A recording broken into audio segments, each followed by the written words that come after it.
Assalamualaikum and very good day. Thanks for tuning in. Okay, hari ni saya awal sikit. So kalau nampak suasana tu macam sedikit gelap, baru selepas hantar anak saya ke sekolah. Then I thought of sharing this thought, Doraibu with Sensei episode 2.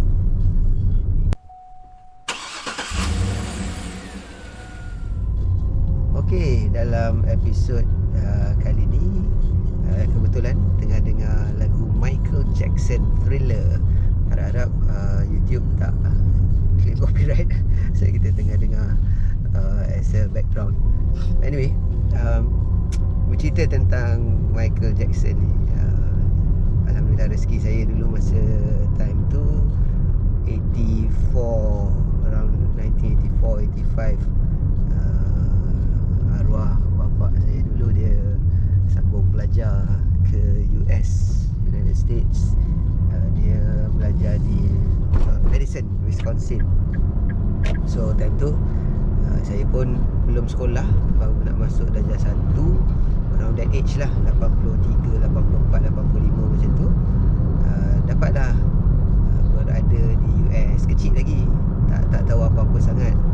Tapi that was, I would say, the golden age of music, where you had good music was released from the United States around that time kan, 83, 84, 85. So you had people, good albums came out. One of the biggest singles was We Are The World. Kalau siapa ingat, We Are The World collaboration was done after Grammy Awards. So Michael Jackson dengan the producer was Quincy Jones dan Allahu Akbar, siapa nama dia tu, Commodores, Lionel Richie was doing up this song. So they had an idea. Masa time tu pun Michael Jackson menang banyak award lah. So dia tengah ada fame lah, ada nama kan. So they call up everybody after the Grammys to record bits of the song. So that became like the biggest thing that ever happened lah, which sampai sekarang rasanya macam dah tak ada, susah lah nak dapat that level of collaboration. Big names kan semua masuk. You had people from the country music punya genre. Masa tu ada Willie Nelson, and then you had Hall & Oates ada juga kalau tengok video tu kat belakang, tapi prominently tak ke depan menyanyi lah.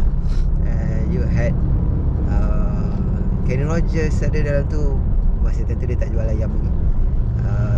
Dolly Parton, so the country was represented, pop was represented, rock I think ada a few, I don't remember quite well, but back then lah it could happen because saya kira time lah. Sometimes certain things happen in history because of pada waktu tu the environment allowed it to happen. Saya was having a chat with my son, bercerita tentang Michael Jackson lah dulu.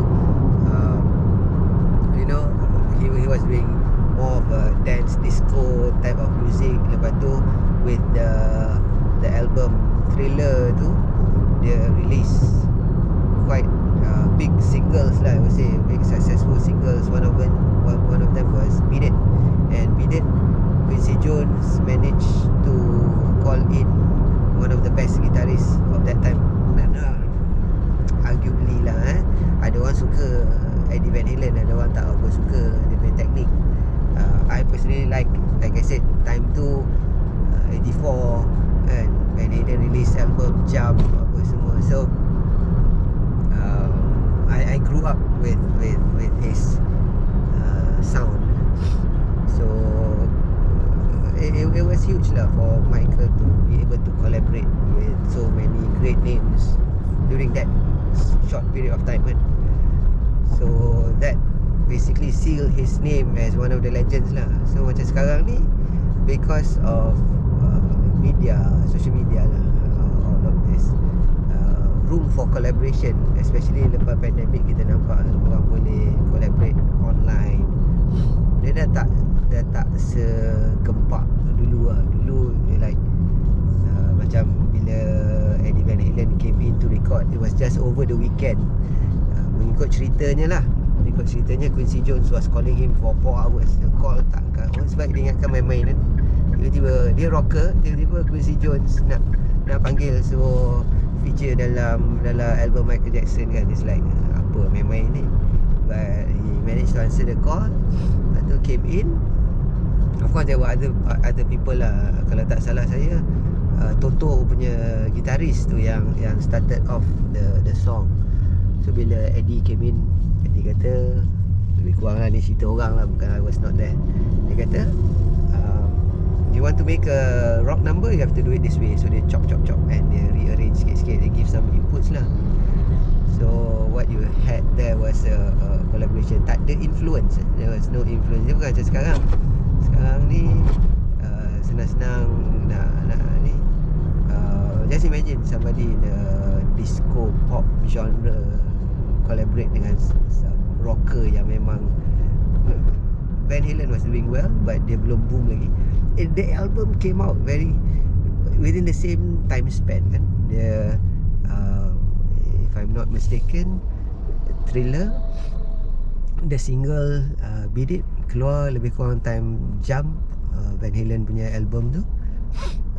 And in one of the interview he said that the song actually top Van Halen punya own ni, dan dia tak credit nama dia.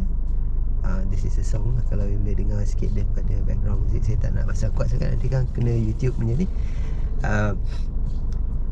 This number, dia punya intro tu was not really Van Halen. This was yang Toto punya gitaris tu.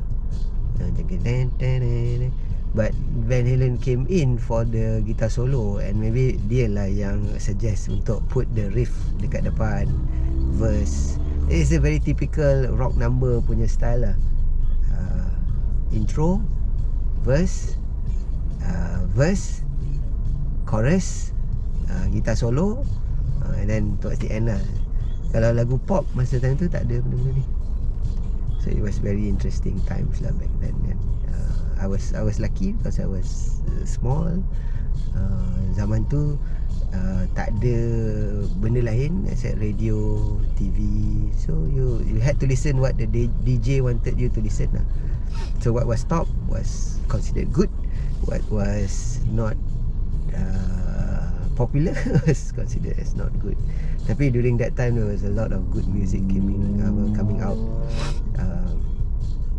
So that's roughly a little bit of some story on music. Kebetulan dengan Michael Jackson pagi ni, so share that with you guys, and a little bit of perspective. Dan bila you dah successful, I told my son, bila you successful, semua orang nak collaborate dengan you. Hence why the We Are The World happen kan. Imagine if Michael Jackson was not successful, dia nak panggil orang nak collaborate kan, tak ada siapa nak pergi kan. But because of the win at the Grammy, I think it was 8 awards or something, one of the biggest wins at the Grammy. Lepas tu dia panggil semua after party join lah kan, pergi record satu dua line aja masing-masing, and then for charity. So masing-masing tak ada siapa, so called tak ada siapa ambil royalty lah, but the single was such a huge hit kan, all over the world. And then pandai Michael Jackson dengan Quincy Jones ni, dia tie up dengan pada waktu tu Save Africa and starving child apa semua. So it really made an impact that sealed his name as one of the legend.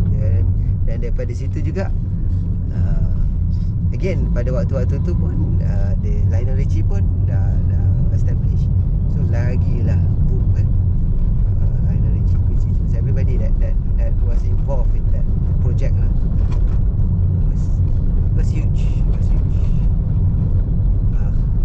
This is the 12 seconds Van Halen solo, and dia tak credit himself. So basically he came in for free over the weekend. Bayangkan dia, menurut cerita dia kata in Van Halen basically they were like a rule lah, you don't do side projects, you don't do only. Tapi because Michael Jackson call him up kan, So lepas tu time tu tak ada internet apa semua. So dia punya excuse was everybody was outstation kan semua. So he couldn't call everyone to get consent. So when Eddie just went to the studio, bawa gitar dia, record, and suddenly became such a huge hit. Kan? Lepas tu gaduh. Lepas tu sekejap lagi David Lee Roth keluar, ganti Sammy Hagar. Sammy pun pelik jugalah, tapi but anyway, problem lah. Orang selalu kata Van Halen problem. It's not really, I wouldn't say a problem lah. Tapi imagine for a band yang consists of sibling, Ini satu cerita lain pula. Siblings, adik-beradik, Eddie and Alex. And based on history, they were jamming since bapak dia dulu migrate ke US. Bapak dia daripada Holland, naik kapal. Bapak dia was jazz pianist or something. Macam tu lah. So main dekat kapal, migrate ke Amerika. So they were jamming in the room apa semua kan, adik-beradik dia. And then form a band. So form a band, you masuk band adik-beradik ni, bonding dia dah strong kan, pusing kat mana pun. So it was a challenge lah siapa-siapa. And then I later I understood why they opt to take Wolfgang instead of Michael Anthony penyanyi. Because anak dia boleh main muzik baik kan, anak dia. So you had father, son, uncle in the band, and then you're the only singer there. Memang susah lah. But that is what makes them good lah. Dia punya relationship dia kan. So sad that Eddie passed away. Tapi the music, I hope Wolfgang would release dia punya songs lah. Sebab kata bapak dia ada banyak recording yang tak habis apa semua kan. But Wolfgang on his own pun bagus juga main. Kita dengar album Mammoth tu basically dia seorang lah. It was basically like Dave punya Foo Fighters lah. Everything dia record sendiri, lepas tu baru dia cari band members kan. Now these are musical geniuses yang hebat lah. Tapi again, kalau you tak succeed, you tak successful, susah lah orang nak collaborate kan. Bila you dah ada nama, dah established, dah popular, semua orang nak collaborate. But that's a different story altogether. Tak panjang kot video ni. Boleh cerita pasal Michael Jackson masuk ke, you cannot talk about Michael Jackson without talking about Beat It, and you cannot talk about Beat It if you don't touch a little bit on Eddie Van Halen and the band Van Halen. So that's a little bit of my cerita celoteh episod 2 Doraibu with Sensei, and still driving on my way to work. Thanks for tuning in. Assalamualaikum warahmatullahi wabarakatuh. Stay safe, drive safe.